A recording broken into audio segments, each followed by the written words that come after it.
Under the Warehouse starts with a ringing telephone underneath a single spotlight in a very dark room. It's a bit of imagery that comes straight out of a David Lynch film, setting expectations high that this is going to be a puzzling and often surreal journey through somebody's unresolved nightmares.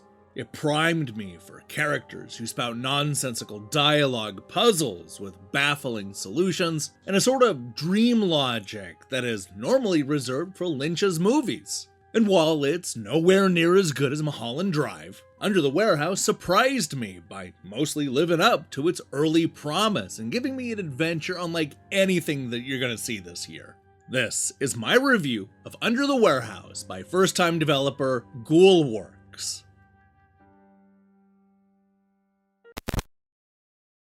Under the Warehouse is one of those games that just wants you to go with it. No matter how weird the request is, or the crazy lengths that you're going to need to go to get it done, it's really better if you don't ask too many questions and just let the surreal story and setting wash over you.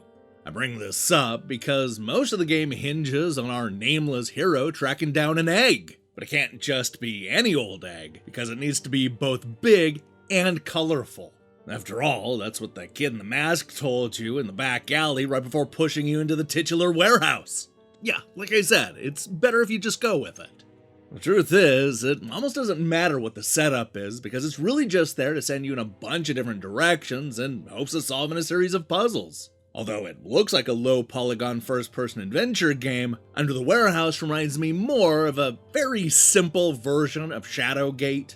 This largely plays by point-and-click adventure rules, where you'll pick up an item that you'll either use or combine with another item in order to solve a different part of the puzzle. Some items will be used almost immediately, while others will stay in your inventory until the very end of the game. You'll pick up an item in order to have access to another item that will be used to open up a door that'll give you yet another item.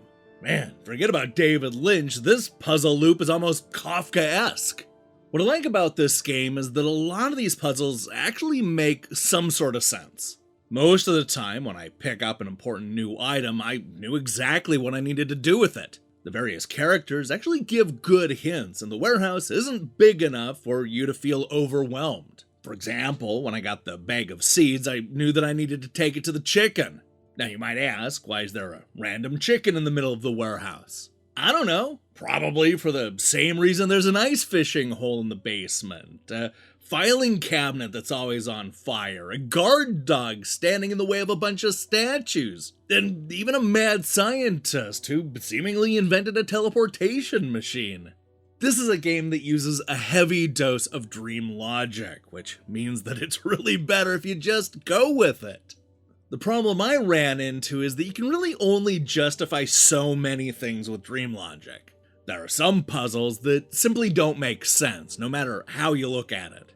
For instance, it makes sense that you need to turn on the automatic crushing machine by inserting a large battery into the port. You don't need any hints to figure out that puzzle. However, the game wants you to then place an egg into the crushing machine. Why, you might ask? Well, it's because inside of the egg there's a key that'll open up a bunch of doors. Yeah, that's cool and all, but why is there a key inside of the egg? And better yet, why did we need a crushing machine to open up the egg? It's an egg. You could have cracked it open on literally any surface. That's not dream logic, that's just a dumb puzzle solution.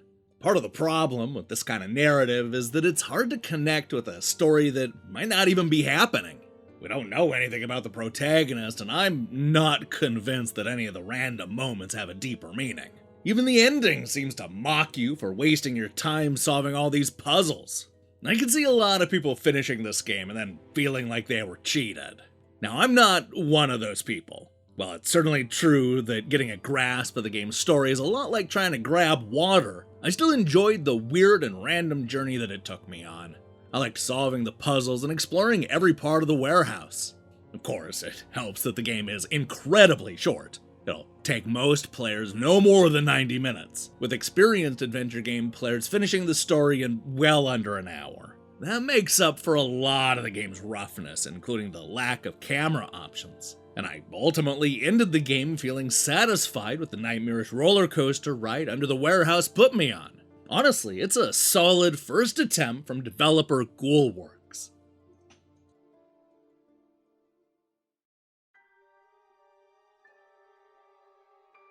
A dreamlike mix of David Lynch, Shadowgate, and low-polygon adventure games, Under the Warehouse is a surreal and often baffling journey that is unlike anything else that you're going to see this year.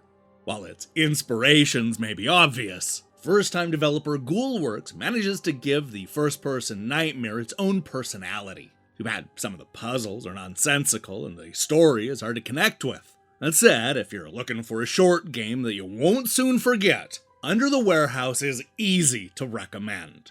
Now, if you'll excuse me, I think I'm gonna go and rewatch Mulholland Drive. Hey, thanks for watching our review. If you liked what you saw here, then you should know that we post new reviews and features almost every day. Now, here's the question I have for you. What is your favorite short game? I'm talking about games that are really only a couple of hours long at most, so don't you dare come at me with Persona 5. Can't wait to see your picks in the comments below. In other news, we'll be back soon with a review of Sound Dodger 2. If that sounds good to you, then I strongly recommend you click that subscribe button and support what we're doing here. Until then.